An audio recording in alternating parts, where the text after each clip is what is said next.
दिल्ली में कथित शराब घोटाले में जब केजरीवाल को जेल जाना पड़ा तो कहा जाने लगा कि केजरीवाल इस्तीफा देंगे, लेकिन ऐसा नहीं हुआ।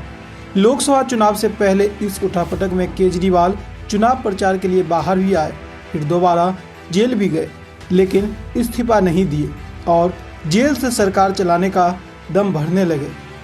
अब जब सुप्रीम कोर्ट से जमानत के बाद जेल से बाहर लौटे तो बाहर आने के 2 दिन के भीतर ही मुख्यमंत्री पद से अपने इस्तीफे का ऐलान कर सबको चौंका दिया। फिलहाल दिल्ली के नए सीएम के नाम पर आम आदमी पार्टी में मत्थापच्ची जारी है। केजरीवाल ने इस्तीफे के ऐलान के वक्त कहा तो है कि वो नया जनादेश मिलने तक सीएम की कुर्सी पर नहीं बैठेंगे, लेकिन राजनीतिक जानकारों का मानना है कि अगले साल की शुरुआत में चुनाव में जीत मिलने के बाद भी अगर केजरीवाल सीएम पद से दूर रहे तो कोई हैरानी वाली बात नहीं होगी। गौरतलब है कि साल 2013 में 49 दिन की सरकार के बाद करीब 1 साल का समय हटा दें तो दिल्ली की सत्ता पर लगातार आम आदमी पार्टी काबिज रही और सीएम अरविंद केजरीवाल ही रहे। ऐसे में केजरीवाल के इस्तीफे वाले दांव को एंटी इनकम्बेंसी फैक्टर को जीरो करने की रणनीति से जोड़कर देखा जा रहा है। दिल्ली में हुए काम का क्रेडिट तो आम आदमी पार्टी और केजरीवाल को ही मिलेगा, लेकिन बतौर सीएम अब दिल्ली में नया चेहरा होगा। चुनाव से पहले सीएम बदलने का दौर बीजेपी कई राज्यों में चल चुकी है और कई जगहों पर उसको फायदा भी मिला है। हालांकि राजनीति के जानकार केजरीवाल के इस इस्तीफे के पीछे उनका नेशनल ड्रीम भी देख रहे हैं। उनके मुताबिक ये इस्तीफा साल 2025 के दिल्ली नहीं बल्कि 2029 के आम चुनावों को ध्यान में रख कर दिया गया हो। ये भी हो सकता है हाल ही में हुए लोकसभा चुनाव में केजरीवाल के सपोर्टर उन्हें पीएम कैंडिडेट बताते रहे हैं। खास बात तो यह है कि केजरीवाल का नेशनल ड्रीम किसी से छुपा हुआ भी नहीं है।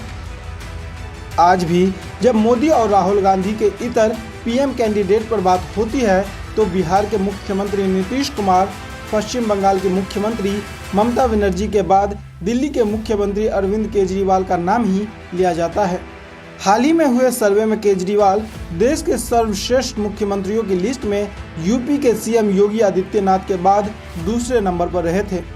लेकिन राष्ट्रीय राजनीति में भी लोकसभा चुनाव नतीजों से पहले अलग अलग ओपिनियन पोल में अरविंद केजरीवाल को पीएम पद के लिए नरेंद्र मोदी और राहुल गांधी के बाद फेवरेट बताया गया था। गारंटी से लेकर महिलाओं के लिए डायरेक्ट कैश बेनिफिट और फ्री बिजली तक केजरीवाल के कई प्रयोग बीजेपी और कांग्रेस जैसी पार्टियों के चुनाव अभियान की धुरी बन चुके हैं। यही वजह है कि केजरीवाल के इस इस्तीफे को राजनीतिक जानकार आपदा में अफसर की तरह उनके नेशनल ड्रीम से जोड़ रहे हैं।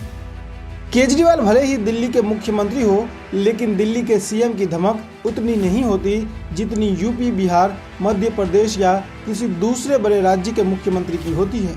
ऐसे में दिल्ली का मुख्यमंत्री रहते नरेंद्र मोदी या राहुल गांधी का विकल्प बन पाना उनके लिए खासा मुश्किल है।